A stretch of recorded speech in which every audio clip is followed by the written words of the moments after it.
Welcome to the third annual Training and Reception for Supervising Attorneys of Legal Externs, hosted by members of the New York Area Consortium of Externship Programs. I'm Professor Jody Balsam. I'm a member of the clinical faculty here at Brooklyn Law School, and I am also the Director of Externships. I want to briefly introduce my colleagues from the other sponsoring law schools. So when I call your name, please stand and wave. I'm going to do this in alphabetical order of law school. From Cardozo, Jen Kim and Linda Falk. From Columbia, Maddie Kurtz in the back there, and her colleague Marsha Levy will be coming. Is she here? Great. From Hofstra, Franca Sachs. Not here yet, maybe. From Fordham, Beth Schwartz and Helene McNana. From New York Law School, Mariana Hogan. From NYU, Amy Chu, standing in the back there. From Pace, Gretchen Flint, over on the side. From St. John's, Tom Bleno, in the back. And from Touro, Marjorie Silver, who's part of our first panel. I want to make sure you all know who these folks are because they'll be hanging around for the reception afterwards, and you'll have a chance to talk to all of us about our externship programs. I also want to acknowledge and thank our two guest speakers today and alert you to a switch in the order of the program. So session 2, featuring Professor Rachel Godsell of Rutgers Law School, is now going first. And session 1, featuring Brooklyn's own Professor Heidi Brown, who is our Director of Legal Writing, she'll be going second. A few other housekeeping matters. Please make sure that you sign in and out in order to receive your CLE credit. And make sure that we have the right email address for you to receive your CLE certificate by email sometime in the next week. And please do stay for the reception afterwards because all of us want an opportunity to thank you for all that you do for our students. The program's title describes you as supervising attorneys, but you're much more than that. You are all teachers who mentor our students as partners in the project of their education. The law schools represented here today and our students owe you much gratitude and appreciation for all your efforts in helping transition law students from the classroom to the practice of law. And speaking of practice, my favorite philosopher, Yogi Berra, liked to say that in theory, there is no difference between theory and practice. In practice, there is. And that hard-earned, ground-level knowledge and practice experience is what makes all of you crucial to the law school mission of graduating students who are ready for the privilege and the responsibility of serving clients and the justice system. So, with that, I will turn it over to Marjorie Silver and Rachel Godsell, who will present the session on diversity and inclusion. Sorry for the delay. Okay. Thanks, Jody, and welcome to all of you. It's a privilege to be here. The challenges in negotiating cultural and other differences is certainly not new, and that these problems continue to be of great concern in our profession is evidenced by 2 recent rules, and both of which you have in your materials. One of these is the new CLE requirement, which you are fulfilling today, which requires at least 1 hour every 2 years in diversity, inclusion, and elimination of bias CLE. And the other is the relatively recent ABA rule, which is similar to, but goes beyond the rule we have had here in New York in 8.4. You have both of these in your materials.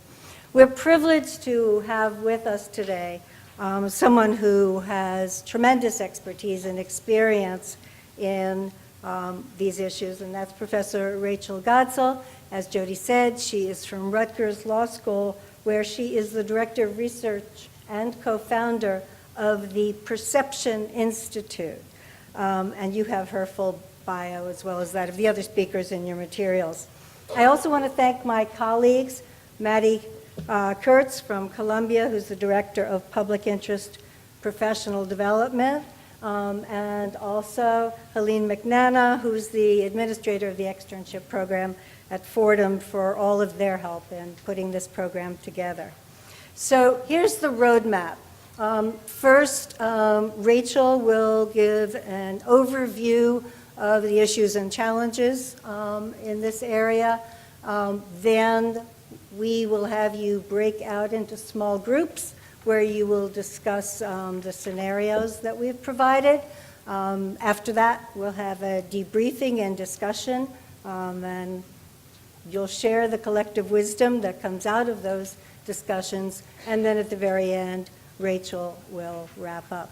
And so without further ado, I will turn it over to Rachel. And let me Good afternoon.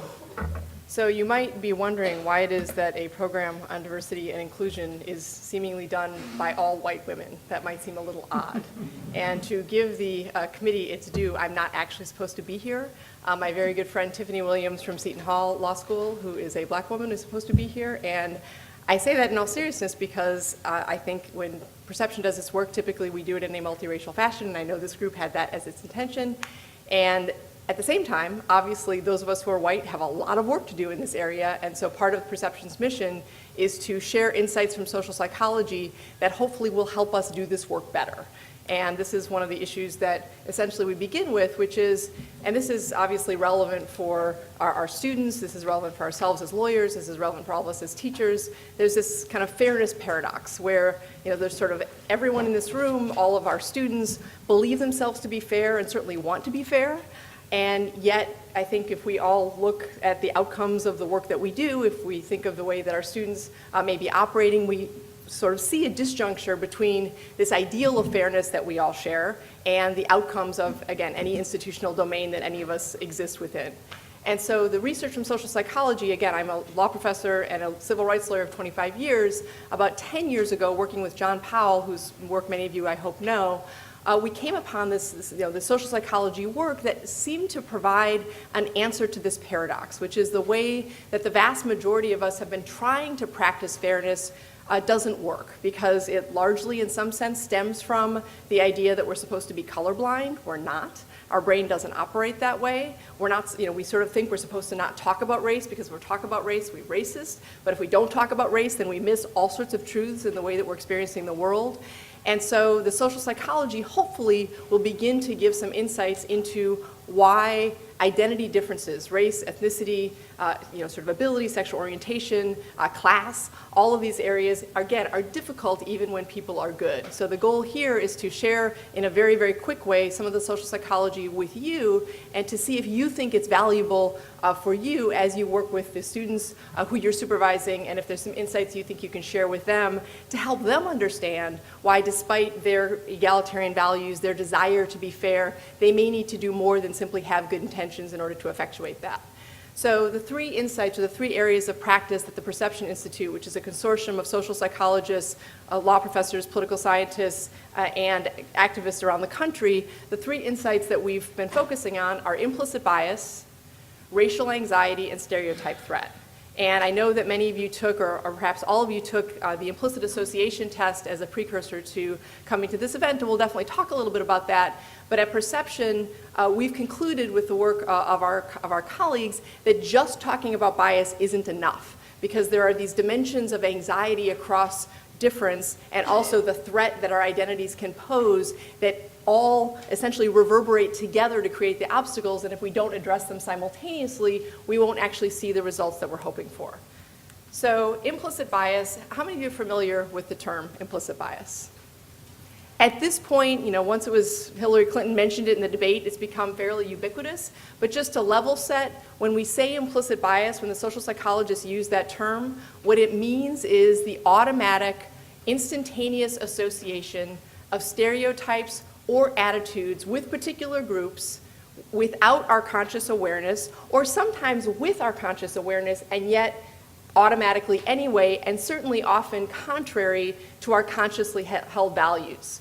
And it's a powerful phenomena And it, of course, applies in some sense adaptively. We have to organize all the stimuli that we encounter into categories, and this is the beginning of the sort of stereotypes, but the categories apply to objects as well. But with respect to people, this is when it gets dangerous, because we identify every person we see into the social society salient categories. So in our country, it's essentially typically in this order: gender, race, age. Those happen instantaneously. You're looking around at each other and you've instantaneously identified those categories about each other. And if there's uncertainty, Song Richardson, who many of you may know, she's just recently become the dean at UC Irvine, when she does these presentations, and we often co-present together, after a few minutes she'll say to an audience, "I bet you're dying to know what my race and ethnicity are, aren't you?" And they'll kind of look embarrassed, and she'll say, "Yes, my mother was Korean and my father was black, and I'm biracial." And the reason she says that is because she says she can see them kind of looking at her and wondering, what is she? And that's what the brain needs to do in some sense in order to move beyond that. But of course, part of the goal is, how do we understand that we have these social identity categories and yet not have the stereotypes, particularly the negative associations and the attitudes, the feelings apply to those identity categories? So how do we know, how do we figure out where these biases may exist for us? The implicit association test, which, the IAT, which many of you have now taken, is one useful way to begin to have an understanding of where our vulnerabilities might be. And the reason I'm so cautious about the way I'm describing it is the IAT is not a DNA test. It's not a perfect, sort of perfect way of knowing precisely how our brains operate. You might take an IAT one day and show that you have pro-white bias. If you do, you're like the majority of people in this country, particularly those of us who are white. There are certainly people of color who also have pro-white bias of different races and ethnicities. And another day you may find you have a slightly different outcome, but the IAT as a general assessment of where societal bias is extraordinarily powerful. And so that's how it's been used over time. There's also a little bit of conflict, though, because when a lot of us lawyers found out about the IAT, we wanted it to be an instrument that we could use. If a police officer has implicit bias, fire him. If a judge has implicit bias, fire her. Well, nobody would be left, because every single one of us holds some implicit biases about some group. And the most important kind of insight is having an automatic association in the back of our brain doesn't mean we have to act on it. And so the goal is to figure out what our automatic associations might be, and then to do the work to make sure they don't translate into behavior. Because obviously what's in the back of our brains doesn't matter, it's what we actually do. It's how we treat people, it's the decisions that we make that matter and are most important. So I'm just going to give a couple of examples from how implicit bias can actually translate into behavior so we can have a sense of what we're talking about. So this was a study that was done not by social psychologists, but a number of social psychologists have looked at the methodology and have found it sound. And what this involved were law firm partners being given an identical memo. Half of the law firm partners, they had the little bios of the law firms with the pictures and the descriptions of people's backgrounds. Half of the partners thought the person who wrote the memo was someone named Tom Meyer, who was white, who was a third-year associate, who'd graduated from NYU. The other half thought it was a third-year associate named Tom Meyer, who was black, who went to NYU. As you can see from the numbers below, the partners, of course, were evaluating this memo, and the mean assessment of the memo for those partners who thought that Tom Meyer was white was a 4.1 out of 5. The mean overall assessment of the memo from the partners who thought he was black was a 3.2. As you can see, the partners who reviewed the memo they thought was written by someone white, they found on average 2.9 of the 7 intentionally embedded spelling and grammatical errors. The partners who reviewed the identical memo written by Tom Meyer, who they thought was black, found literally twice as many. So the old adage, you have to be twice as good, happens to be exactly replicated in this. Now, one of the questions is it always the case that white partners are going to review work by someone black and white differently? Not necessarily. If the memo had been perfect, phenomenal, written by black Tom Meyer, the partners would have known that. If it had been terrible, written by white Tom Meyer, the partners would have known that. Where implicit bias is a danger is when there's ambiguity. So this was clearly a good enough memo that they were going to hire him if he was white, but it wasn't perfect. And so that first memo triggered hypervigilance when they thought that the associate was black. It didn't trigger hypervigilance when they thought he was white. The presumption of competence for whites goes a long way. So another similar study was done by Jerry Kong. Again, you may know of his work. He's at UCLA. He was interested to see whether, ostensibly, it's often said that stereotypes about Asian Americans are positive, the model minority myth. But Jerry's thought was, what about the Asian American law students who don't want to be patent lawyers? They want to be litigators. Are they going to be seen and treated the same way? So he used a similar model in the study where he had jurors listen to a deposition. Half of them thought it was taken by a gentleman, looked something like on my left. Half of them thought it was taken by a gentleman on my right, someone who was Asian American versus European American. And lo and behold, there are people who heard the deposition as taken by the person they thought was white, thought he was assertive, thought he was warm, thought he would be concerned about people like them. They would recommend him to be hired. By contrast, those with implicit bias about Asian Americans didn't hear someone who was assertive, didn't hear someone who was warm. They heard the identical deposition differently. So obviously one of the takeaways from this is the stereotypes which we know about each group will play out into filters that operate differently. And so we need to know what the filters are, we need to know what the stereotypes are to protect on our own side against potentially falling victim to this phenomena. Healthcare is probably the area where the most profound work has been done in the realm of implicit bias and its potential effect on treatment. And it's actually really powerful because in 2007, there was a study done of medical residents, and the medical residents were given patient files, and they had taken an IAT, a black-white attitude IAT, a few weeks earlier. They now thought they were doing something totally unrelated, and they were just doing a diagnostic and treatment recommendation exercise. And the task was to assess whether or not a particular cardiac condition was in the file. Patients had checked the race, ethnicity, the way we do when we fill out medical forms. And what the 2007 study found was that the medical residents were perfectly capable of diagnosing the condition regardless of their implicit bias.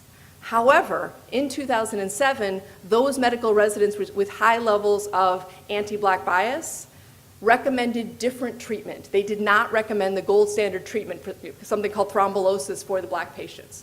This was in 2007, and needless to say, this roiled the medical world, as it should.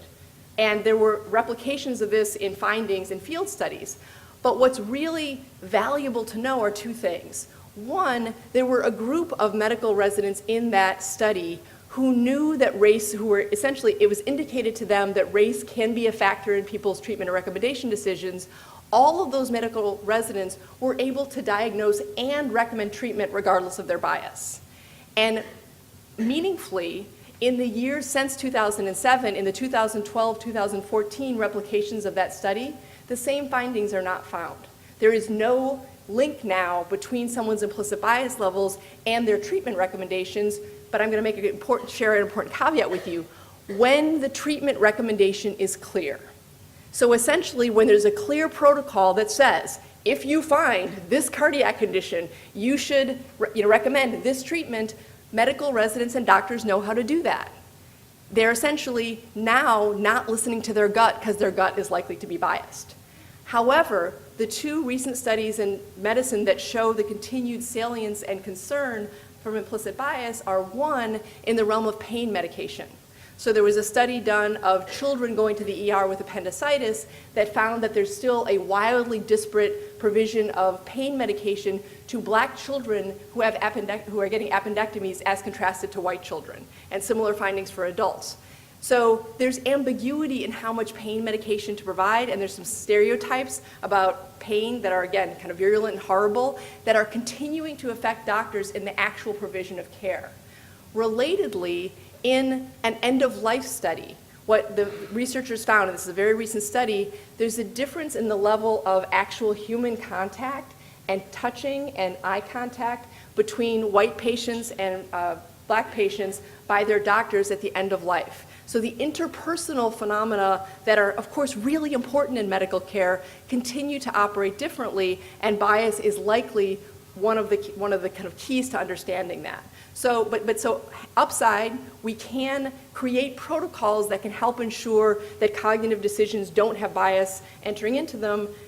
That doesn't mean, however, implicit bias is solved, because implicit bias actually shows in our body language. Again, we look differently, we stand further away, we hold ourselves differently. It's salient, which brings us to the interventions. So with respect to what people can actually do when making important decisions, you can come up with protocols, you can come up with bias overrides, and that's frankly the work that hopefully you will do with your students.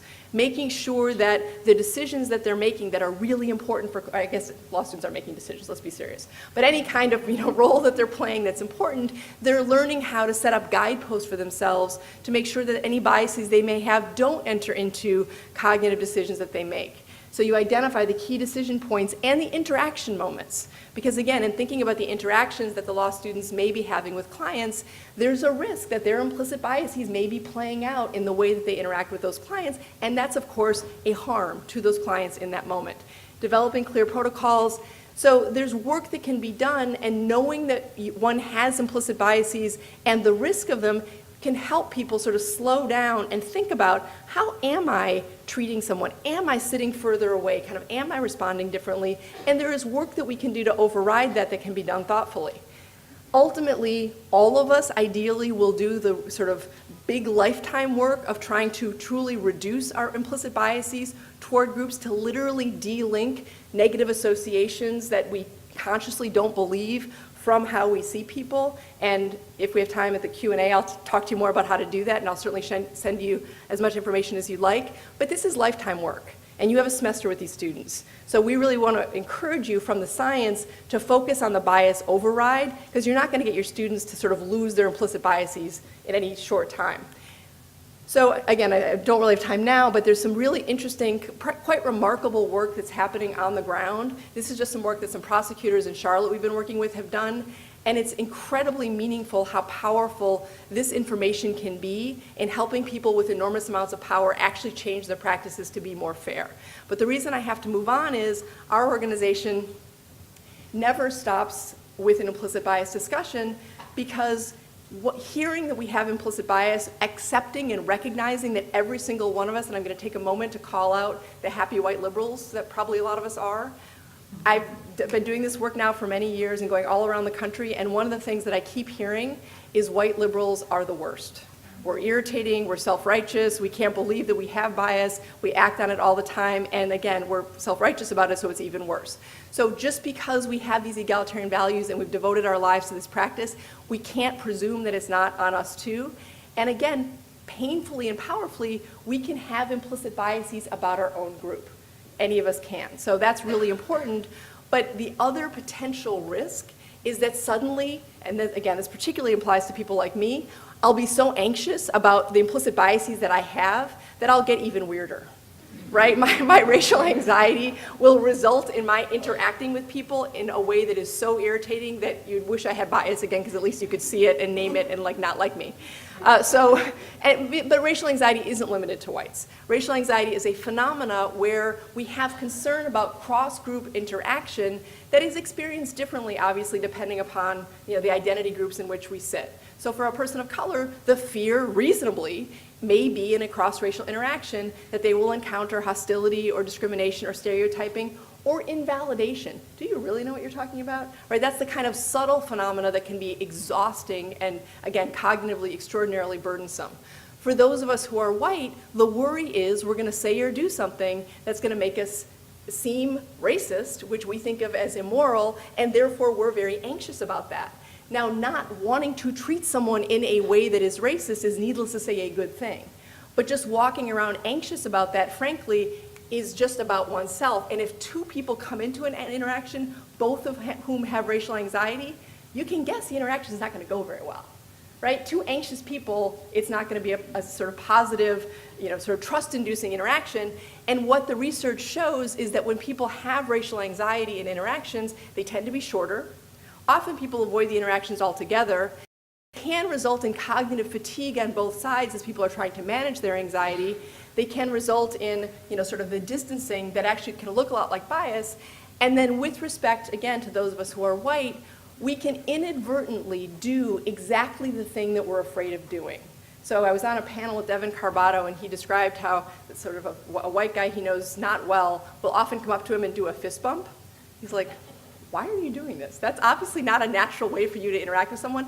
The guy likely is trying to connect, but the first thing that comes to his head is something literally linked to a stereotype. So again, being mindful, particularly for those of us in the position of some degree of authority, and even our law students in an interaction with clients are the ones with some degree of authority, that work has to be done to make sure that racial anxiety isn't imposed upon the people we're interacting with.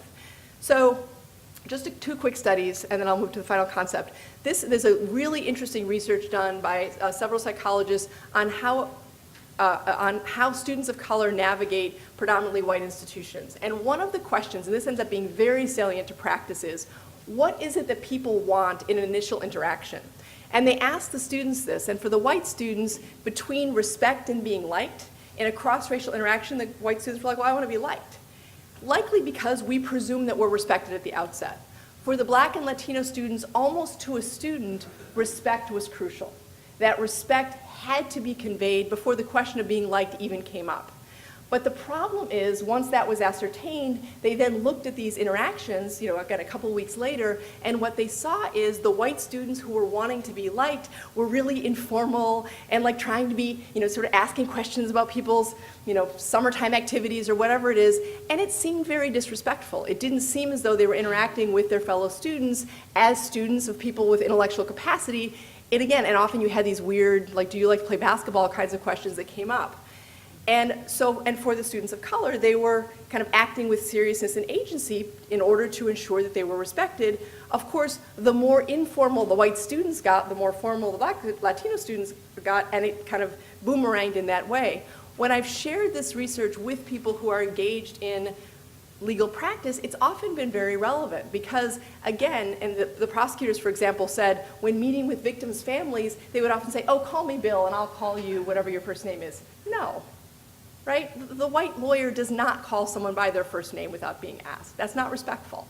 So the being liked phenomena can really undermine being respectful. And again, one of the interesting things about the study was for the Asian students in these institutions, the presumption of competence and respect was there, so they had the similar goal of being liked, but of course the challenge was greater because of some of the stereotypes that involved there. So again, this is a quick study that was important. Final study here is how we see discrimination and whether we see it as being something present. This comes up in the scenarios we're talking about, and I won't describe the study in detail, but sort of the upshot of this study is, for those of us who are white, we have a very quick default if there's ambiguity in some sort of scenario. And these are hiring scenarios that students were looking at.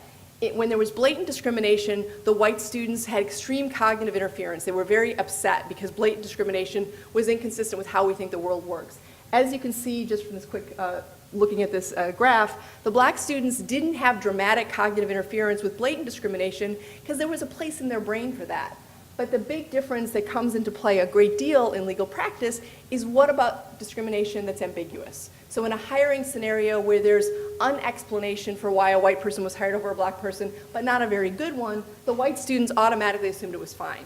So it had no cognitive interference at all. For the Black students, there was a great deal of cognitive interference because you had this question, is it race or isn't it? And then if I note or say that it is, will I be believed? So again, a phenomena that's really common, and because ambiguous discrimination is more likely to be sort of the context that we're experiencing, knowing that there's a burden being carried by our students of color who are noticing the discrimination and our white students may be denying it can be really important.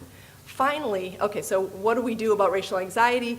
Most importantly, with respect to working with your students, scripts turn out to be very important. Not ones that they read, obviously, but if there's this risk that the students, in having an initial interaction with a client, may be sort of, again, engaging in wanting to be likable but inadvertently being disrespectful, helping them develop a way of sequencing the questions that they ask and how they engage so they know what they're going to say and they can focus on how they're saying it and how it's being received can actually calm the racial anxiety quite a bit. We can talk more about that later.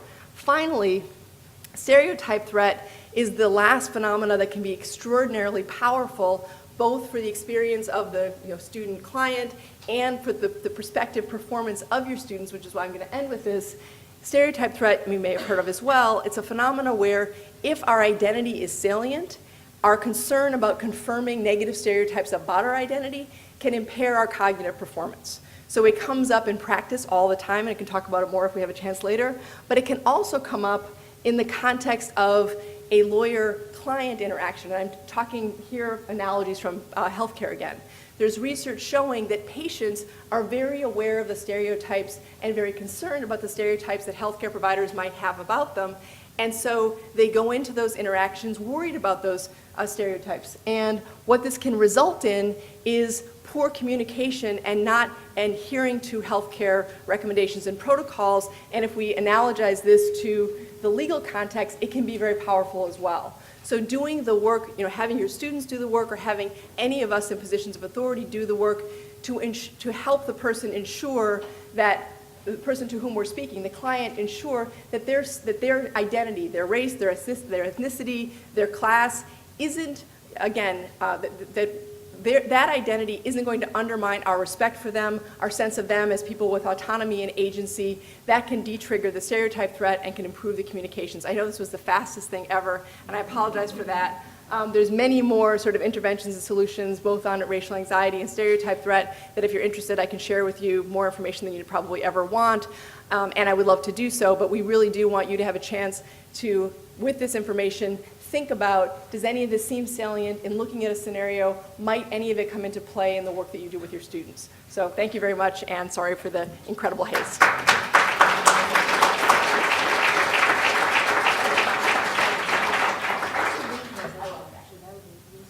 Okay, so now it is your turn. You all should have a sheet that says scenario 1 on one side and scenario 2 on the other. What we'd like you to do is cluster in groups of 4 or 5, no larger than that, and decide which of these you'd like to discuss. If you get to both of them, that's great. If before you all start talking, if you could just listen to directions.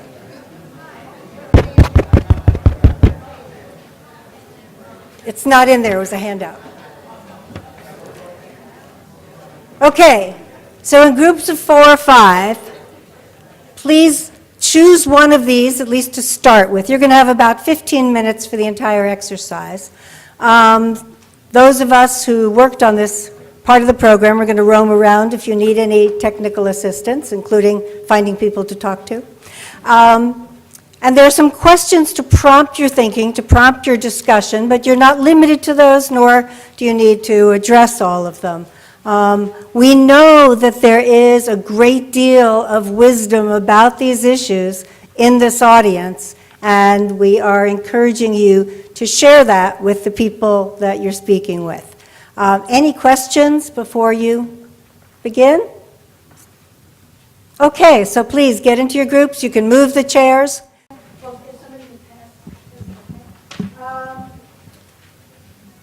What emerged in terms of what was going on, whether there was any implicit bias, anxiety, threats, etc., and what, if anything, you as a supervisor might do, or how you might help Jason understand the situation. So, yeah, okay, great. Hi, my name is Juliet. One thought that we had in our group was that possibly an implicit bias might have been that the interviewer, had he been interviewing someone who was white, might have felt when she said she'd committed minor infractions, might have felt, well, then it's really outrageous that they treated you like that because, because they're white, you might have assumed that the infractions were truly minor, whereas conceivably, because she's a person of color, the interviewer may have thought, well, you admit that you committed minor infractions, and then thought to himself, maybe unconsciously, so you're probably not a very good employee, so I doubt that you have a case. Great, thanks. Reactions to that, or additional thoughts about it? Anyway, you think maybe racial anxiety, as Rachel explained it, might have anything to do with it?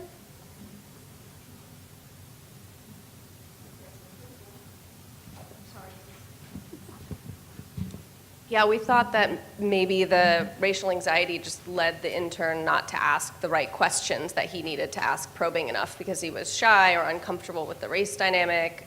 And also potentially the Kimberly maybe didn't say what she wanted to say because she was assuming that the ambiguity would be not interpreted in her favor. Okay, that's great. More thoughts? Yeah. You think you can yell, but they're way back there. His conclusion is that because there were no incidents of racial slurs or kind of, obviously racially charged language, therefore she probably didn't have much of a case. And, that's not, most of the time that's not the situation. So, it's a very, very sort of subtle pattern that can happen over a period of time. So Jason's thoughts about what would constitute discrimination based on race may be limited to things that seemed overt, like racial comments. So how would you go about helping Jason, as his supervisor, to unpack the situation in a way that might be helpful to Jason and to the client?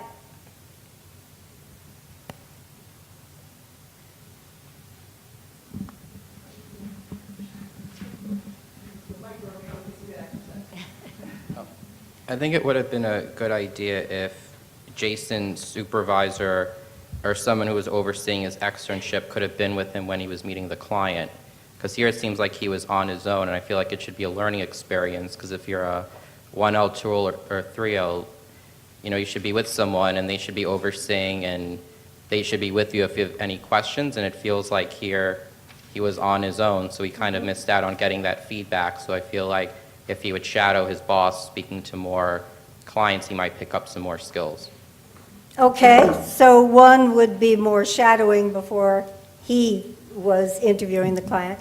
And you went further to say if the supervisor had been there for the interview. I'm just curious what kinds of things the supervisor might have done if he were there that might have made a difference.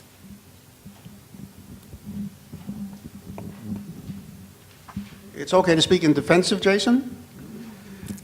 It's not a matter of defense or not defense. What's not clear here is what Jason was saying to the fella and what the fella was saying to Jason. If Jason had started, once he gathered what the potential client, how the potential client described the situation, if Jason had ventured an opinion saying, we got a problem here, this is a tough case, I'm not sure we can help you, you admit to various infractions, you admit to being late, and laid out the problems for the potential client, and the client had gotten angry and frustrated and stopped cooperating, I'm not sure that's Jason. It doesn't sound like it's Jason's fault. It sounds like Jason is being honest with the client, potential client, and laying out the problems with taking the case, and the client who wants a case and wants a lawsuit and wants to get some money out of it or his job back is frustrated and shuts down. So it may not be that Jason did much wrong at all. So I think there are some people in the audience who'd like to respond to that. This actually isn't a direct response to that, but to the issue of what do you as the supervisor do. And our group said that one of the things is to redirect him, to have him engage in more conversation and more investigation as to the behavior of the white coworkers. Because it may be that what she's describing, the behavior of the white coworkers, is really egregious, and she said no disciplinary action has been taken against him. So that would both help the fact-finding of the case and maybe open his eyes a little bit as to the dynamic that could be at play. So as a supervisor, when he came back to you with this information, you might have that conversation about the need for further conversation with the client. I mean, also another thing you can do is, in preparing your intern, really sit down with them and go over questions that need to be asked. Which is if your bread and butter is employment discrimination, you're going to be asking questions for what is called comparative data, which means how are people who are of a different protected class treated. If I'm getting too technical, let me know. But the point is, you're basically going to be walking him through the kind of questions he needs to ask for the kind of case it is. So even if he comes to you with a conclusion, at least the info is there. So, as my colleague said, you can redirect his analysis. Okay. Was there someone over here who wanted? Yeah.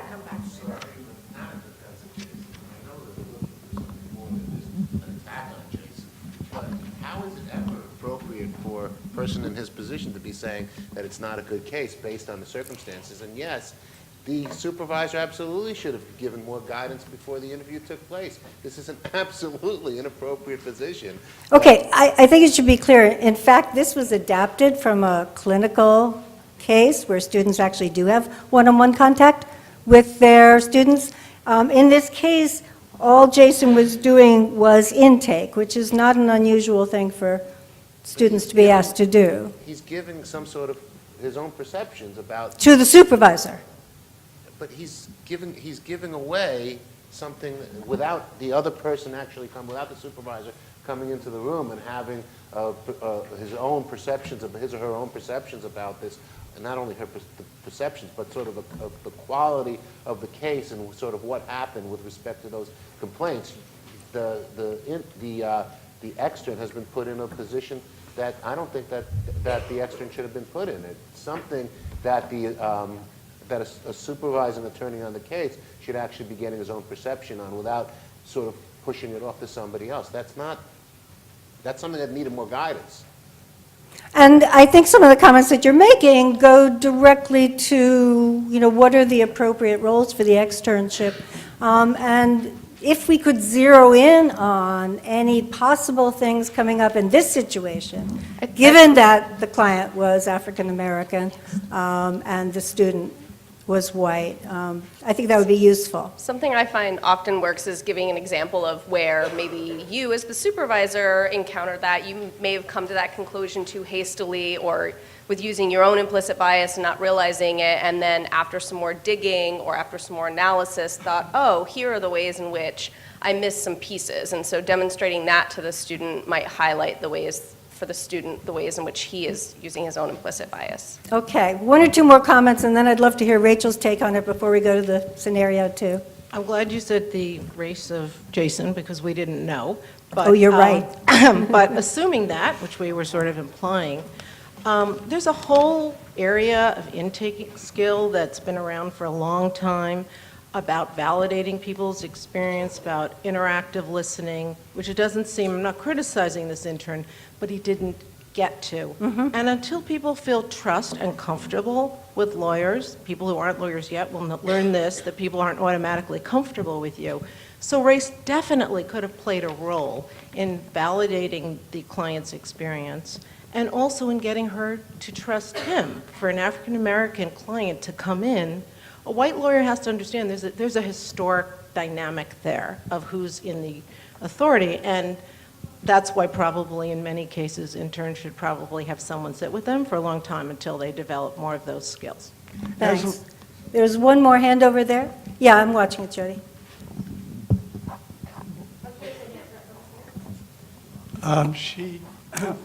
You hit what I had thought of.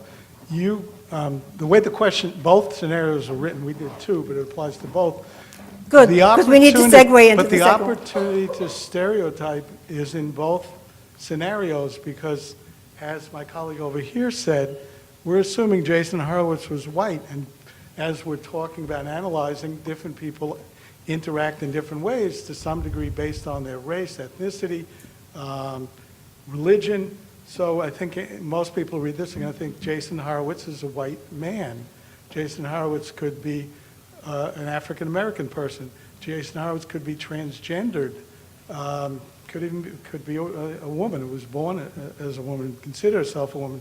Same with the second question. Jane Nguyen, you assume is an Asian American woman, probably Vietnamese. Mr. Garcia, you assume is a Latino. Not necessarily. The reason I'm making this point is, although they're the intern and supervisor, it still may relate to how you analyze the situation, both in terms of what we're doing and in terms of in real life. Okay, thank you. I am going to turn it over to Rachel because we only have a few minutes left. Sorry we didn't get to debrief the second scenario, but this is one of the things I'm happy to continue the discussion during the reception as well. So just to respond to, again, sort of bringing together much of what was said by many of you, it isn't stated what race or ethnicity Jason is, and one of the things that we offered people was how would it play out differently if Jason depending on how Jason appeared. Because one of the things that, again, we sort of have to accept is there's a social identity that we'll appear to have, even if it's not the one that we embrace about ourselves. And in terms of a quick interaction, between, or, you know, a fairly short interaction between a client and a lawyer, it's how the person appears. So we know that Kimberly Johnson is African American. So if Jason Horowitz appears to be a white man, then to the point that the person made before, there's a historical dynamic between, you know, and let's imagine Jason Horowitz is a young white man. So if the African-American client comes in and there's a young white man asking a couple of questions, perhaps not probing deeply, perhaps not understanding to the point that someone made about comparative data, why it was so salient that Kimberly Johnson's coworkers, and at this point, obviously, we have to accept Kimberly Johnson's story as she's telling it. There's fact investigation that will occur later, but if she's saying her coworkers had, you know, her white coworkers had committed these infractions for years with no repercussions, and if Jason is signaling through his body language, you know, I'm not sure that I'm buying this, and to the point that the gentleman made who was quote-unquote defending Jason, and Jason is expressing why the case may not have merit at an early stage in that interaction, I think I'm with the folks who said the role of intake wouldn't be to give a quick response as to why this case didn't have merit if you haven't learned enough, if you haven't developed that trust, if there isn't sufficient information, particularly recognizing that there may be this racial anxiety where the client doesn't have immediate trust. Not that the client's going to immediately trust the person who's African American, but again, you're not going to have the race, you know, sort of blockage that may occur. So that's where both implicit bias and racial anxiety and stereotype threat may come into play. Because again, Kimberly Johnson may come into this interaction with the concern that her race is going to affect her with this lawyer just like it may have affected her with her supervisor. So being cognizant of the way these dynamics play out, and I thought all the suggestions about obviously, you know, sort of the supervisor being with the Jason Horowitz at the end, all the interactive listening that was described, again, potentially once you've gotten to the point where someone's acting alone,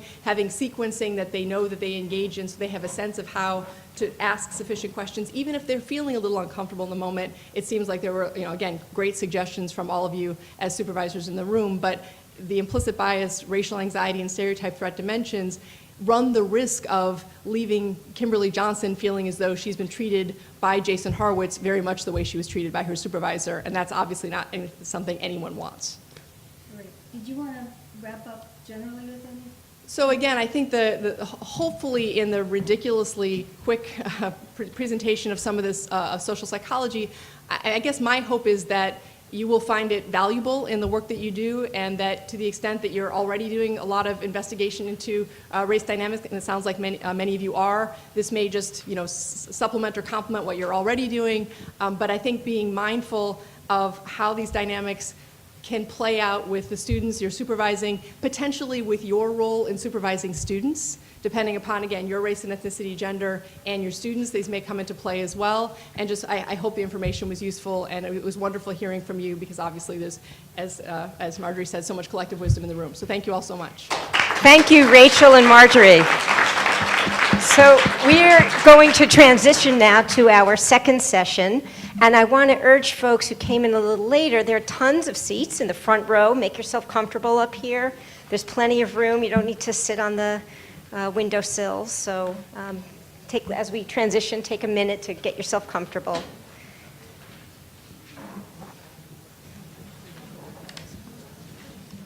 Program here at Brooklyn, and I just want to thank you so much for being here and the work that you do with our law students. You know, for many law students, you're the first real lawyer that they're working with in an office environment. I mean, they see us in the classroom, and yes, we worked in law firms, but you might be the very first one that they have encountered. So it's such an exciting opportunity to be the biggest impact on their first experience in a real law firm environment. So today we're going to talk a little bit about how to provide effective feedback on law students' writing. And as I was getting ready to present to you today, I was reflecting back on my first experience in a law firm as a summer associate. It's 25 years ago now. I vividly remembered the feedback that I got, some which was so exciting and made me want to be a legal writer, and then other feedback which was a little traumatic and which I remember to this very day. So as we talk today, I don't know, you remember those experiences, maybe a great comment you got on something you wrote as a very junior attorney, or maybe a comment that censored you or made you afraid. And I think it's really important to think about the moment that we are catching these future lawyers. This is an amazing time in their lives. But it's important for us to also realize that these students are still developing their, what I like to call their lawyer voice. They don't necessarily have it yet. And they're developing their lawyer personas. And as we all know, everyone in this room knows, writing is such a huge part of all of our lawyer personas. So we're catching them at a developmental time. They're not fully formed yet as legal writers. So as supervisors to law students, we have sort of a dual role. They're not quite out in the real world yet. They're in the real world of your office environment, and maybe some boardrooms and conference rooms and courtrooms. But we still have to play a dual role as educators and teachers and role models in the practice. So it's sort of more of a burden on you than training an associate or a law firm employee that's already graduated from law school. So it is this precious limbo time when they're still learning and they're not quite out in the real world yet. We understand as professors that it takes more time out of your workday to play that educator role. But if we can take that extra time to play that role, rather than just being kind of deadline-oriented and product-oriented, we can make a huge difference in the next generation of our law students. So today I'm going to talk a little bit, I know we don't have a ton of time, so I'm going to set some context in terms of what our students are coming into your offices, what types of experiences they have in writing. And then we'll segue quickly to effective and less effective means of giving feedback on written work product. We'll talk about some strategies for being really helpful to our students as they evolve as legal writers. And then if we have time, we'll do an interactive feedback exercise. So to be most helpful to our law students in your office environment, we want to start to look at ourselves as coaches rather than editors of their writing. It's so much more impactful in teaching law students as they develop as writers for us to model how to evolve as writers, rather than just giving them assignment, telling them exactly how to do it, and exactly what to write in order to create the product that we want. So to be a good coach, we have to enhance our self-awareness of the differences between expert legal writers or experts in any aspect of your job and novices. You know, obviously, we as expert legal writers, because we've all been doing it for a while, we have the benefit of understanding the context of what each legal document is for, the big picture of how it fits into a case, the purpose of a specific type of document. When we hear demand letter, we know what that means. When we hear motion or brief, we know where along in a litigation timeline that document fits. We know what an interrogatory looks like or what a contract term sheet looks like. We can, when we are given an assignment or project we know we need to complete, we can already in our heads know where along the litigation or a transactional timeline that document fits in. But our students don't, and it's not their fault. They just haven't had this experience yet. And I think it's natural for us as experts in what we do to forget that these students don't have the benefit of the life experience and professional experience that we have. So it doesn't take long, but we can give them more of that context. I had a student come to my office today, and she's about to go on her very first job interview ever. And you know, she's 23 years old and has just never done a job interview before. And instead of judging that, I had to immediately go, oh my gosh, I remember when I had my very first job interview ever, and it was terrifying. And so instead of kind of cultivating this, oh, well, it was hard for me, so it's going to be hard for her, I had to think, okay, we don't need to cultivate a rite of passage or a pay your dues mentality. Instead, we can be excellent coaches and say, okay, let's dig in to how this experience is going to go for you. So in legal writing, we want to be teachers, we want to inspire, and we want to model a growth mindset. So as coaches, again, context is huge. We have to understand the context of your law student, your legal extern's breadth of knowledge and their experience or the limits thereof. We can provide transparent guidance and instruction, be very transparent in what our expectations are. We can then provide helpful, tangible, clear feedback. We can then motivate through genuine encouragement. Coaching them now, instead of just assigning them legal documents and then assessing them when they're done, can go a long way and save you time in the future, because you're going to train and develop these law students so they can edit on their own and they can produce work product for you faster and more efficiently, but better. By taking those kind of slower moments on the front end to coach, we're going to get faster, more efficient, more accurate, more thorough, more insightful legal writing in the future. So what does that mean? The best way to approach this is to take a process mindset or a process approach to teaching law students how to write versus a product mindset.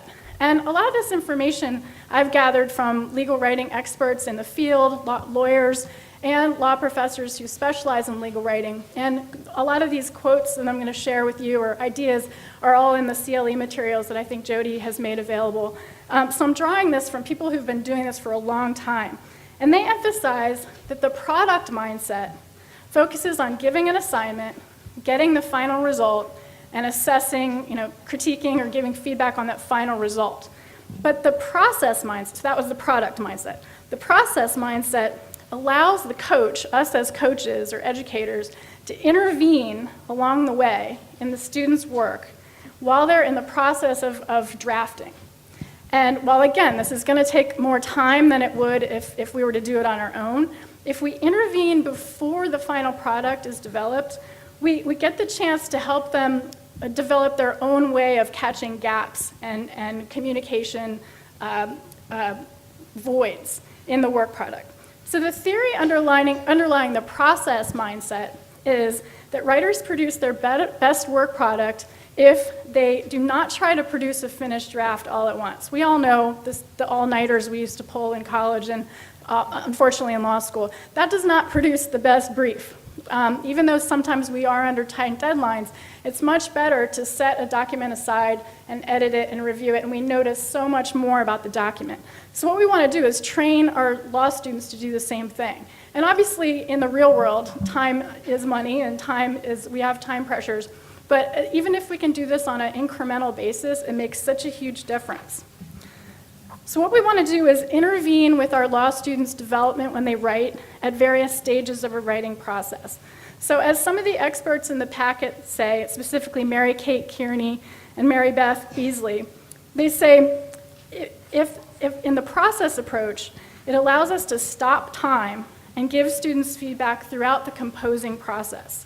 So then the students can use supervisors' feedback not when writing some future, completely different, completely unrelated assignment for which the advice might not be really transferable, but to comprehend the gaps now and fix the particular communication glitches while the document is still in its formative mode. And so in doing so, we train students to notice those gaps better on their own. So the problem is if we wait until the final document is finished, it's too late. The students have already finished their thinking on that particular assignment, and they don't have any opportunity to remedy it. We, as professors, we get very depressed and sad when we spend all this time marking up our students' final assignments of the semester, and we make them available for students to pick them up once they've gotten their grades, and those packets sit there for months because they're done with that assignment. And unfortunately, in my experience at the law firm, similar things happened.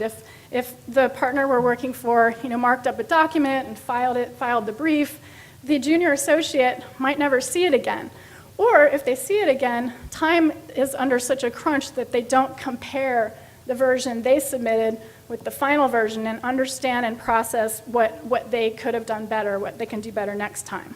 So even though, again, I completely understand your time is pressured, but if we can create in the office environment interim deadlines for you to ask law students to turn in a draft at interim stages before the due date, so you can give constructive feedback in that phased or staged approach, it really makes a huge difference in the student understanding the process of getting a piece of legal writing perfect, instead of just cranking it out, crossing it off their to-do list, filling out their timesheets and being done, and never looking at it again.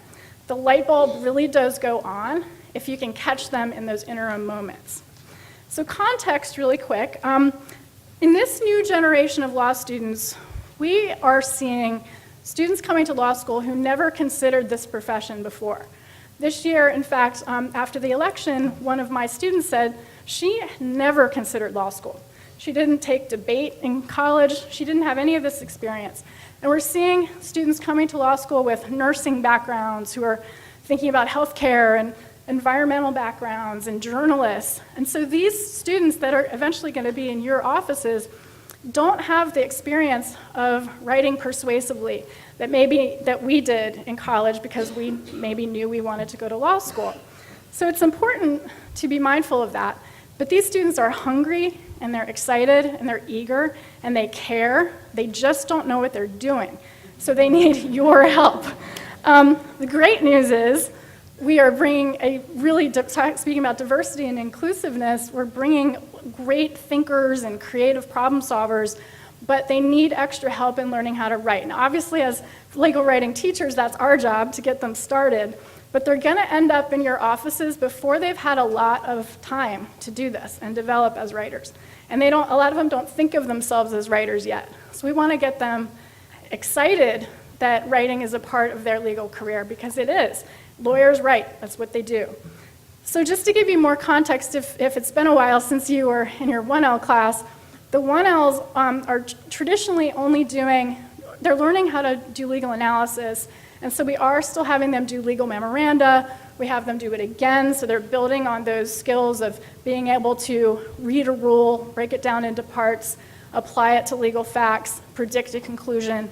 They are learning how to write briefs, but they're not being exposed yet. We're doing a lot of curricular change too, to stuff that you're probably going to need them to do right away. And they're not getting that until their second and third year. So it's important to keep that in mind. Again, we're trying to give them more opportunities to write letters and do some pleadings and discovery and contract drafting. But the reality is they might not know even what a document you're asking them to do even looks like. They might not be familiar with particular terminology. They might not be familiar with the procedure. And so it's really important to give them context of how your typical case or your typical transaction works. I used to slap a big flow chart on my wall in my office of what a litigation looked like and what I narrowed down as the 8 stages of a litigation. And when I got an assignment or I gave an assignment, I made sure I looked on that timeline to say, oh, okay, discovery in this case has just begun, or we're now in the expert phase, or oh, this is pretrial. So for every document that either I or a junior associate had to do, we took a moment to just figure out where in the timeline of the case, or if it's a negotiation of a contract, because that has phases too, where that document fits in context-wise. It goes a great length for a law student to just kind of see the bigger picture. This is not a one-off assignment that they're just going to do and at the end of the week it's done. They need to know the big picture of the case or the client representation. And again, if you're getting students in for just a semester, obviously your cases don't always start, or your client matters don't always start with, hey, today we're going to file the complaint. So as much context, if you can create a flowchart, or I can create one for you, that you just slap on the wall and make it really user-friendly for students to go, oh, okay, now I see what the purpose of this document is. So turning to feedback real quick, and in the handouts that I've given you, I sort of crafted 3 examples. One of over-commenting, one on under-commenting, and one sort of like Goldilocks that's sort of just right. Now, again, even the just right is not perfect. It's not ideal. Feedback on legal writing is fluid, and it depends on your relationship with the writer. The relationship between the reader and writer is so important, and how you communicate with the writer that you're training and coaching might change depending on who the person is. But if you look at the example of over-commenting, is there anything about that seems jarring when you first look at it? Lots of exclamation points. Anything else stand out that you would feel when you see this?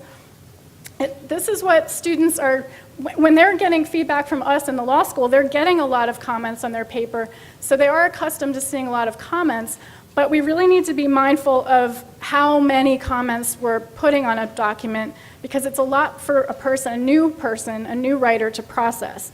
When I first started teaching, I thought I was being super helpful by commenting on everything and circling every mistake and, you know, I was so excited, I just commented on everything.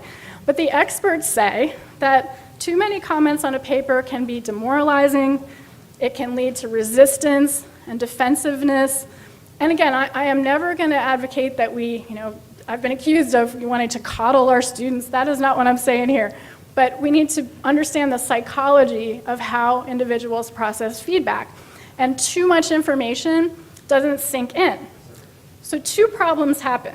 One, according to an expert, Jessie Grierson, she says, and I'm quoting, a problem that the editor, because this is really editing, over-commenting is sort of editing, a problem that the editor can create for the student is that the student may become a typist, mechanically entering the corrections of another writer who has already mastered the conventions rather than thinking them through herself. So that's problem one. The second is that we're sort of taking over. So Professors Kearney and Beasley say over-commenting appropriates the revision from the student. We're not encouraging process, we're not encouraging independence. And this is a quote, whenever the teacher revises for the student or the supervisor, the teacher or the supervisor robs the student of the opportunity to engage in independent decision-making and thus stunts the student's growth as a writer. So, what's the counter to that? If you look at the second feedback example, it's a little more sparse. We have the problem of under-commenting.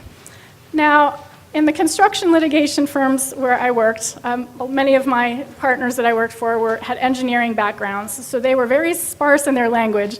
And often I would get comments back on my paper that looked like this: no, exclamation point, giant question mark, fix, redo, no, I just got a lot of this no, but awkward, just make it better, huh?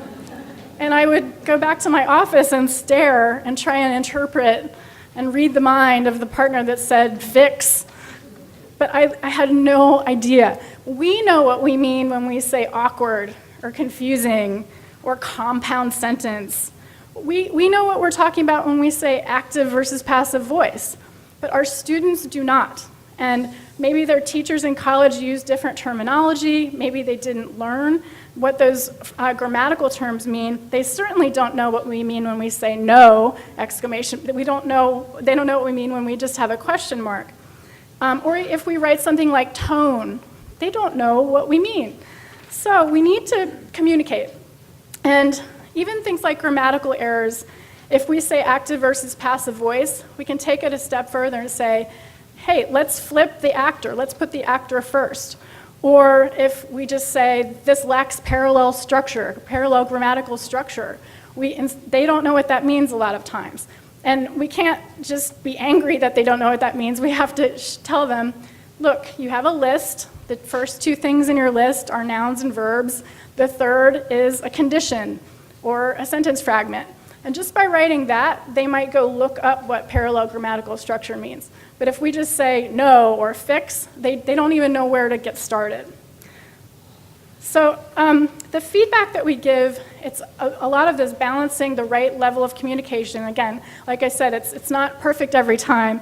But the more information we can give that prompts them to take action on their own, the better. I once had a partner, again, I know this is being taped, so I won't out any of my former not so helpful legal writing teachers, but he once wrote on a brief I wrote, stop thinking like an academic and start thinking like a litigator, fix. And I didn't know, I knew he didn't like it, but I didn't know what that meant. I honestly did not know what to do to fix it.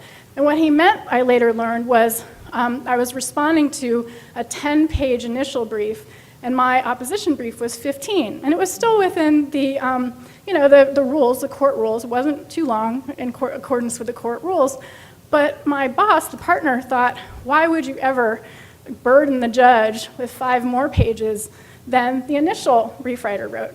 But I didn't know that. And so I just thought I was flawed because I was writing like an academic. But to understand the context and putting a human on the other side of the document, once I understood that, I got it. I'm like, oh, I need to trim not just 5 pages, I'm going to trim 7 pages. And this is going to be the punchiest, grittiest brief ever. And it ended up being much better. But I needed to figure out, I couldn't decipher what he meant by that. So what is just right commenting? First of all, it includes a tone that will encourage positive response.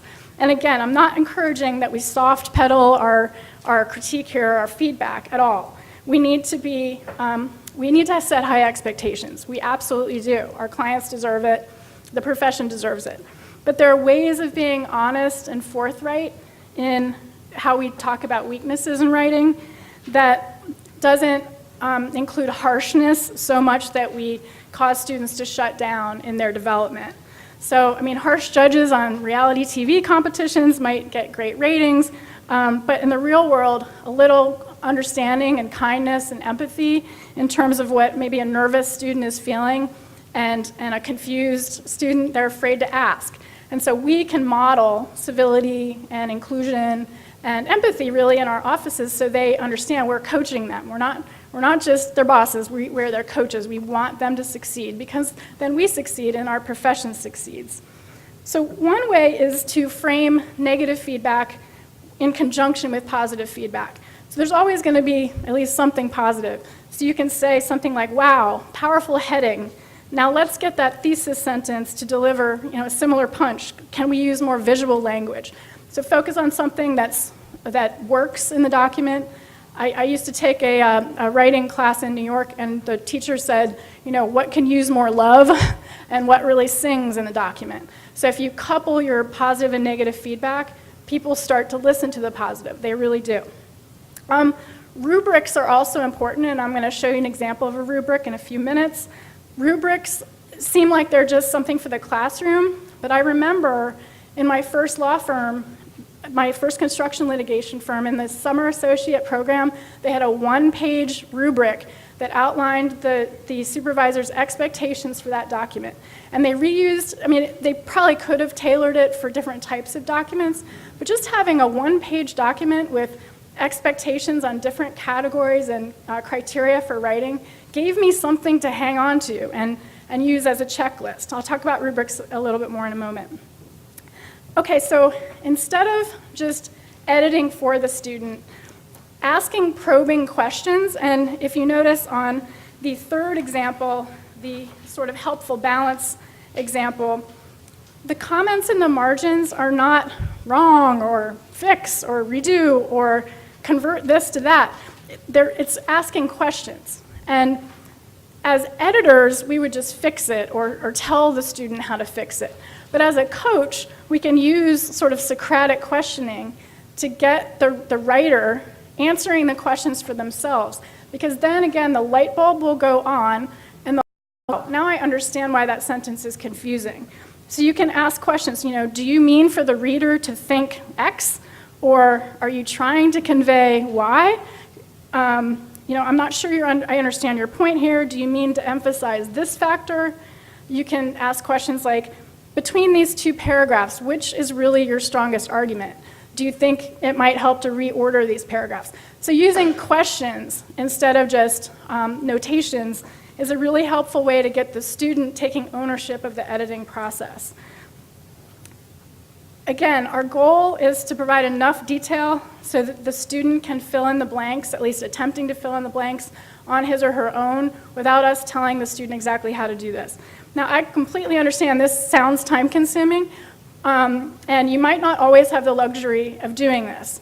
But if you can try to sort of pepper these techniques with the other techniques that you use when you're under more of a time crunch and explain what you're doing. Transparency is huge. So you can say to the student, look, on this document, we have to get this thing filed by Thursday afternoon, so we're going to collectively edit this and file this, or get it to opposing counsel. But on your next assignment, I want you to do that editing work. And the way I'm going to do that is I'm going to not do it for you. I'm going to ask you these questions, and I'm going to give you my expectations up front, and we'll take a little more time to let it work itself out. So again, when you're under a time crunch, not all of these techniques are going to work. But when you do have the luxury of more time, the experts advise, that the best way to get the legal writer to take ownership and develop the process of being a strong writer is for us as supervisors and feedback providers to do triage commenting, not to comment on everything. And again, that goes against my desire to fix everything in a document, but the way to get the law student learning the best is to prioritize our comments on drafts if we have the luxury to do several rounds of drafts. If you don't, obviously you can't, and you should fix everything that needs to be fixed. But in triage commenting, you sort of start with large scale, focus on the logic of the document, and tell the student straight up, I am not going to fix your citation, your poor grammar in this document, or your not perfect grammar. I'm not going to correct sentences and paragraphs. I want to make sure the logic of the persuasive argument works. And so transparency is really key. I really think that in the actual language you use in the comments, using words like let's fix this, or in legal writing, we endeavor to use inclusive, gender neutral pronouns, or in legal writing, we don't use contractions. Instead of saying you did this, instead of using you language, I've found students respond really well to words like let's and we, and they want to do it. They want to do it so you don't have to do it. So you can experiment with that kind of positive, helpful language. Another thing that the experts advise is for us to not make, if a document really is not great, for us to resist making assumptions about the student's effort. The student really could have put in the best effort that they think, and there's just a complete disconnect on the document. And so we don't want to assume they just phoned it in on the document. Instead, using things like rubrics and providing this feedback that I'm talking about can bring the student back, and they understand what they need to do to get it to be where it needs to be. One technique that a lot of legal writing professors are starting to do is called live critiquing or live feedback. And so instead of marking up the document with pen and paper, they'll read the document with the student in front of them and respond and ask those Socratic questions out loud. And the student really gets to see where they have sort of created a communication gap and why it's an awkward sentence. And so if you don't have the time to mark up the document, doing that live critiquing and having the student write down notes and questions to themselves during that might accomplish a lot of what we're trying to accomplish in a shorter period of time. Okay, so students, in my experience, crave information about how to please you, okay? They want to know, in the classroom, they want to know how to get an A. In the law office, they want to do a good job for you. They really do. But they don't know how to do it. And so as much information as we can give them about our expectations, the better. One way to do that is to provide models and samples of the types of documents you know you're going to need your externs to do. And if you don't have them, I mean, a lot of them you probably already have in your office. I try to find samples of things on Westlaw or Lexis that are pretty good, and I have them in a binder, and students can come and look at them. There are a ton of legal writing textbooks that have great samples of real-life documents, not just memos and briefs, but what does a demand letter look like, and term sheets, and discovery, and objections to discovery, and deposition outlines. It's all out there, and students crave examples. It's important for us to say, yes, you can't just use this example and substitute the names. Legal writing really does take a lot of tailoring to the particular client's circumstances. But if you can give them examples, they will strive to please you and satisfy your expectations. The rubrics, I really encourage you to do. I know it might seem awkward to do that in an office, but I vividly remember 25 years ago using that rubric. And so I've provided in the handout that says Sample Law Student Writing Assignment Expectation Feedback Form. This one's a little long, but just even telling students, okay, the type of document I want you to write is a 2-page bullet point summary of the law that I can take into this meeting with the client. 2 pages, that's it. Or if you want a draft of a brief, like I wish my boss had said, don't let the brief be more than 8 pages. If you aren't covering all the arguments, we'll talk about that later, but at least having some expectation that would not disappoint would have been so helpful. Give clear deadlines. And And then having categories of criteria that you expect to see in the document, again, is so helpful. Because we all know we want it to be good, and we want it to be correct and accurate and properly cited and logical and ethical. But the students, sometimes if we just say, do a good job, they don't know how to break that down into the various writing standards. So spelling it out, like I've listed in the numbers on the first page of the sample expectations form, and then on the page 2, there's actually categories of feedback. And again, just reflecting on my own experience, I vividly remember getting a feedback form from a stickler for legal writing in this construction litigation firm where we wrote all the time because our cases took 2 years to go to trial, so the cases really turned on the writing. He gave me good marks in all of the categories except blue booking. I got a 2 out of 5. And I will never forget that. I knew I needed to learn how to cite. I had left out the court name in some of the citations, federal court name, and I had only had 1 year of law school and I hadn't focused on citation. Getting that 2, I will never forget it. And it was a clear message to me what I needed to work on. And the other stuff, I thought, okay, I did a solid job on that part of the assignment, but this was a specific criteria I could focus on. So having these rubrics, and you can tailor them for your particular office, so helpful for the student because they can use them as a checklist, and every time they use something as a checklist to review their own writing before they turn it into you, it gets incrementally better. So as much as we can arm them with to do that, the better. So before we turn to just a quick feedback exercise, I want to also emphasize, well, first of all, if you give them the rubric, take 5 or 10 minutes to evaluate their work product based on that same rubric. So they're tying the feedback directly to your expectations. So it's clear what you wanted in the document, and what you want might change sometimes, and that's okay too. They need to know that writing is an evolution of thought and work. But try and give them this written feedback, and it only takes a few minutes to jot down in those boxes what they did well and what they didn't do well. The other thing I'll say about feedback is definitely, if you ever have a document that a law student wrote that you used without changing a lot of stuff, tell them, because that's something so pivotal in a legal writer's development to know that they actually got it right and you didn't have to change a lot. And they made a difference, even though their name's not on it, they made a difference in the client's representation. And again, I remember 2 of those instances from my development, and it made me know, okay, I might not be the best courtroom orator, but I can write. And I remember they're seeing their little notes on the paper when I got back to my office. So they will remember that, and it'll make a huge difference to them trying to exceed your expectations the next time around. The other thing I'll advise, something I've been thinking a lot about lately is sort of fear in law practice, but also making mistakes. And I think law students come into law firms thinking no one ever makes a mistake, and if they do, it's catastrophic. And yes, it can be catastrophic, but a lot of times we don't always know exactly what to do as legal writers, but strategy and procedure can be confusing.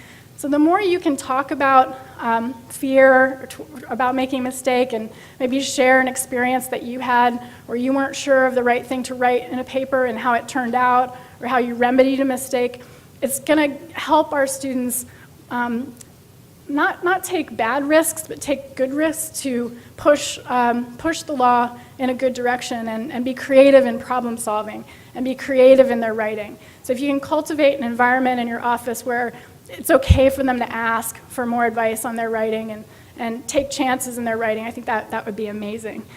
So I thought, just with the time we have left, there's in the handouts, there is a sample of a piece of writing. It's a demand letter that a young lawyer wrote. And I thought if you wanted to take that and maybe the rubric, and you can break up into groups like we did before, and maybe take an approach to looking at the document kind of with fresh eyes. Maybe circle areas where you can ask probing questions instead of telling the student exactly what to do to fix. Experiment with maybe a phrasing like let's or we, and see if the rubric either helps you, or it's okay if it holds you back. Just kind of experiment a little bit with trying to apply some of the things that we talked about, and then we'll kind of regroup at the end. Thank you.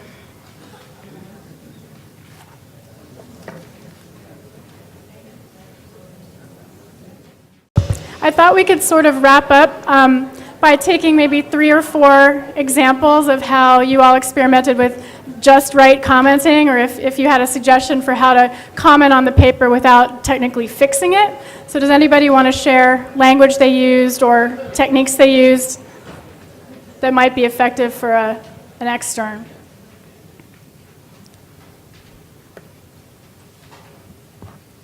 Was the document just so bad that it was all redo?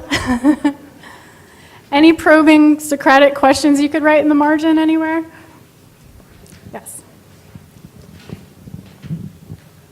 Well, we talked about asking them, what is your goal? How will the reader interpret this tone? My first suggestion was, how does the threat get you what you want? But how does I'm sorry, I didn't hear the. Just tone and goal. Yes, okay. And is a threat the right way to get that in the first letter? Great. Yeah, and if you ask that as a question, do you think a threat is the right way to accomplish this, the student will think about that. Great. Anybody else, or anyone have any questions?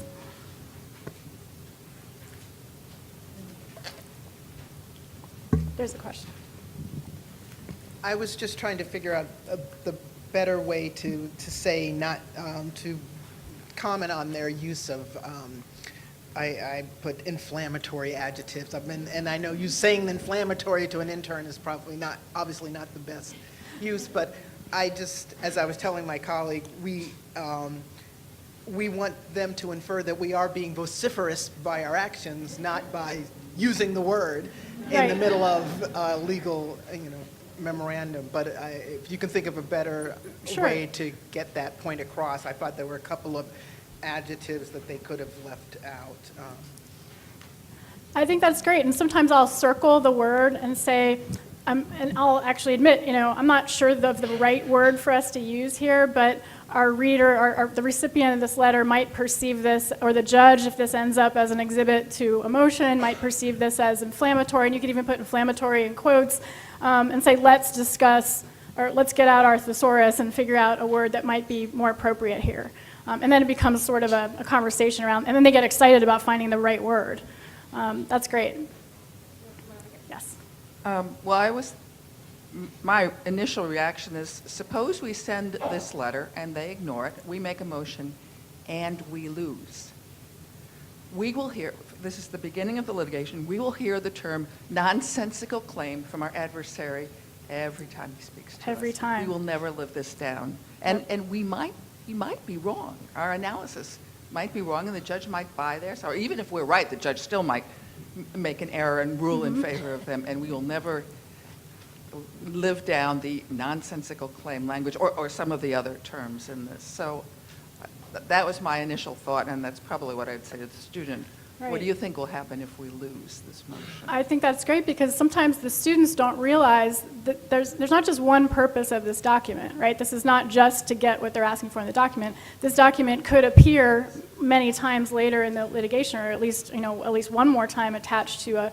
So it's teaching them the procedure, I think, is really helpful to understand that every legal document doesn't just serve one role in a litigation, it can serve a lot of roles in a litigation. And like you're saying, tone.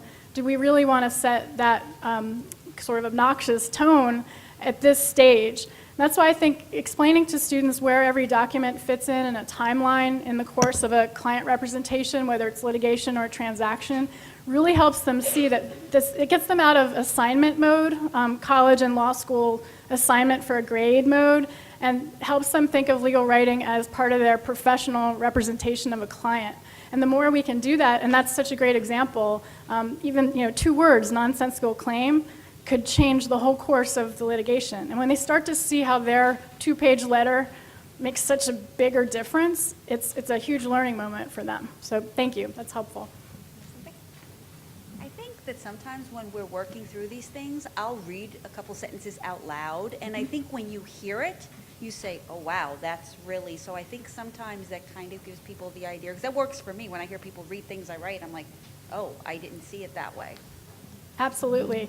I think junior attorneys and law students think they have to mirror the language that they perceive lawyers use, whether it's on TV or movies or the news or whatever. And we can model to them that you can be strong and firm in a letter or a negotiation through writing, but you don't have to be rude or uncivil. And that's a great example of how they can hear it when it's being read back to them.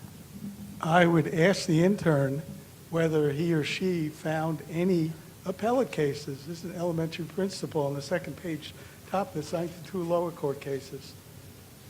Wonderful, but they're only persuasive. There clearly are numerous appellate court cases, so the intern should learn they should be citing 2 appellate cases from the jurisdiction where you are. Good point. Because a lot of the writing is it's intertwined with the research. And again, you're getting students a lot of whom have just had 1 year of legal research training, and we're trying to incorporate a lot more into their first year. But understanding kind of where they are in their research journey is important to talk about too. And that's a great point. A question you could write in the margin: did you find any appellate cases? Let's check to see if there are any appellate cases, because that would be much more authoritative and persuasive. Great. One thing I would ask the student is, if you receive this letter, would you want to comply with what's being written here? Because writing this letter is clearly a hope to not have to bring this issue before the court, not have to spend money litigating and putting a motion forward, and this is hopefully something that will resolve it to prevent that. So if you receive this letter, would you want to comply? Are you convinced to comply? Or are you a little, you may not even get to the law section because the front section is so in your face that you feel like, no, I don't feel like reading past, or I don't feel like complying, just because you're a little put off by the tone to begin with. Mm-hmm. Yep, the tone is huge. Jody? Before you get to all those issues, I mean, it's hard to get past the formatting and the repetition and the punctuation. So I think if a student's going to learn anything, whether it's, from this exercise or from legal writing at school, that's pretty key. Mm-hmm. So, definitely. I mean, the formatting, the first thing that jumps out to me in the formatting is that there's one heading. I think, and why is there an A and there's no B, or why is there a 1 and there's no 2? And one thing we're noticing a lot in our classrooms now is students don't print anything out, and they're looking at everything on the screen, and they're not used to seeing what their documents look like on paper. And while we all try and be eco-friendly, it's such an important exercise for them to print this letter out, even if it's going to end up being sent through email. I mean, it's so important to catch the spelling and the typos and the citation and the headings and the indentation. And you don't catch that many times from reading on the screen. I know Jody's studied a lot about screen reading. And if we can encourage our students, or maybe when you're meeting with the students and live reading it out loud, you model reading it on paper. I teach my students a 10-step editing process, and they have to do it in 10 different steps at 10 different times and reprint the document out each time. And one of the steps is even reading the document backwards, and they all look like, how was that possible? But you catch misplaced punctuation, quotation marks by reading it backwards, and they can't do that on the screen, really. So I think the formatting, that might be an example where your first triage is, this formatting is terrible and there's terrible punctuation. Let's fix that, and then we'll get to the substance. So that might be a kind of a reverse triage. It does happen with resumes because, again, they're creating them online and they're not printing them. And they don't see what it looks like when we print them and put them in a stack. They don't think of their resume as going into a stack. They think of it as going through cyberspace. So even, again, with keeping in mind, trying to be eco-friendly, it's so important for them to see how the document looks printed, how the judge might read it in a printed version, or how it might show up on somebody else's desk in hard copy.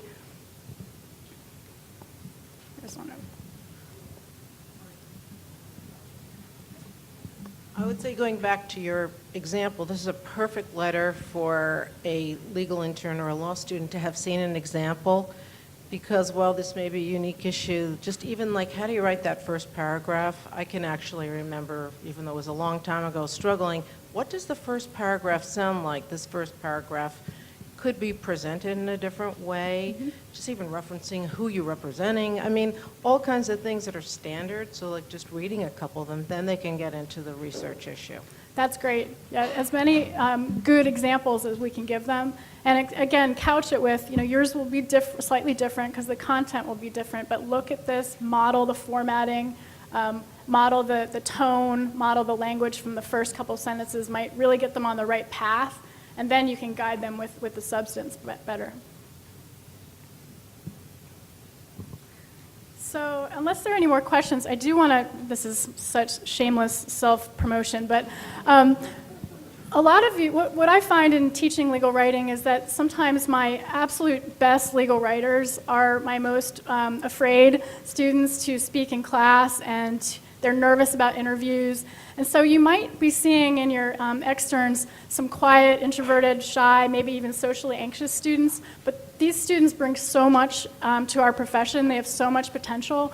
So I published a book that just came out in August that's written specifically for quiet law students, interns, and junior associates. So if you're seeing this in your law offices and you're not really sure, maybe you're an extrovert or you're an introvert but you don't have anxiety and you don't know how to help them, this book is for them. I'm happy to answer questions over email about it. I'm very passionate towards trying to help our quiet law students and lawyers amplify their voices. I know they need to be able to speak, but we don't always teach them exactly how to do it in an authentic way. So this book is for them.